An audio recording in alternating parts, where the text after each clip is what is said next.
Hello বন্ধুরা, সবাই কেমন আছেন? আশা করি সবাই ভালোই আছেন। চলে এসেছি কম্পিউটার টিপস অ্যান্ড ট্রিক্সের নতুন আর একটা ভিডিও নিয়ে। আজকে আমরা এই ভিডিওটার মাধ্যমে শিখে নেব আমরা আমাদের কম্পিউটার কিভাবে অটোমেটিক শাটডাউন করতে পারি।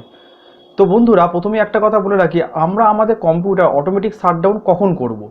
ধরুন আপনি রাত্রিবেলা কোনো একটা কিছু ডাউনলোডে ফেলেছেন, আর সেটা ডাউনলোড হতে মোটামুটি 1-1.5 ঘন্টা টাইম লাগবে। তো আপনি কি করবেন, ডাউনলোডে ফেলে রেখে আপনি শুয়ে পড়বেন। এইবার যদি আপনার মনে হয় যে আপনি এটা অটোমেটিক শাটডাউনে সেট করে রাখবেন, তাহলে কিন্তু অটোমেটিক আপনার কম্পিউটারটা শাটডাউন হয়ে যাবে। আর যদি আবার বিছানা থেকে উঠে যদি আবার শাটডাউন করতে চান, তাহলে তো এই ভিডিওটা দেখার কোনো প্রশ্নই আসে না। আর যদি মনে হয় আমরা অটোমেটিক শাটডাউন করে রাখবেন, তাহলে ভিডিওটা শেষ পর্যন্ত দেখুন। তো বন্ধুরা, চলুন মূল ভিডিওটা আমরা শুরু করে দিই। চলে এসেছি কম্পিউটার স্ক্রিনে। তো বন্ধুরা, আমাদের অটোমেটিক শাটডাউন করতে গেলে প্রথমে আমরা এই ডেস্কটপের স্ক্রিনের ওপরে রাইট ক্লিক করব।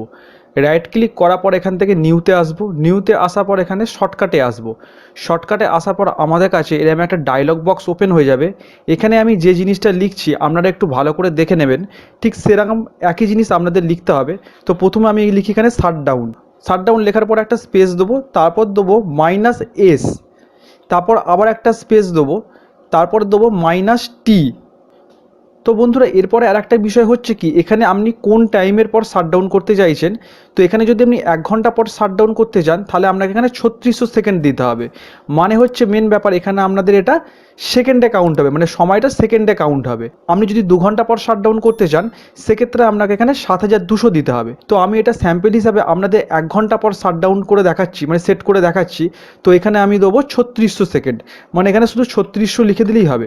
3600 লিখে আমি এখানে নেক্সট করে দেবো। নেক্সট করার পর দেখতে পাচ্ছেন এখানে শাটডাউন বলে লেখাটা এসছে। এখানে আপনি যা ইচ্ছা নাম দিয়ে দিতে পারেন একটা, আমি শাটডাউনই লিখে দিলাম, মানে শাটডাউন লেখা আছে ওটাই থাক। তো এখানে আমি ফিনিশ করে দেবো।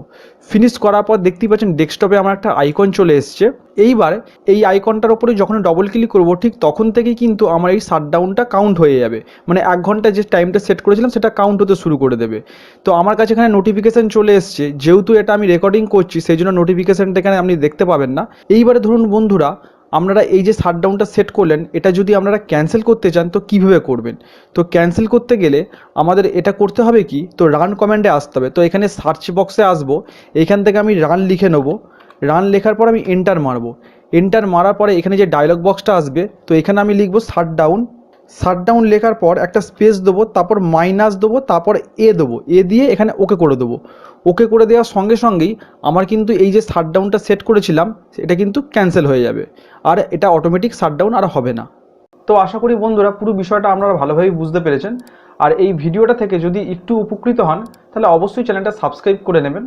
আর সাবস্ক্রাইব করে নেওয়ার পাশাপাশি নিচে থাকা বেল আইকনটা অন করে দিয়ে অল নোটিফিকেশন করে দেবেন, যাতে এরকমই পরবর্তী ভিডিওগুলো আপনার কাছে সবার আগে পৌঁছে যায়।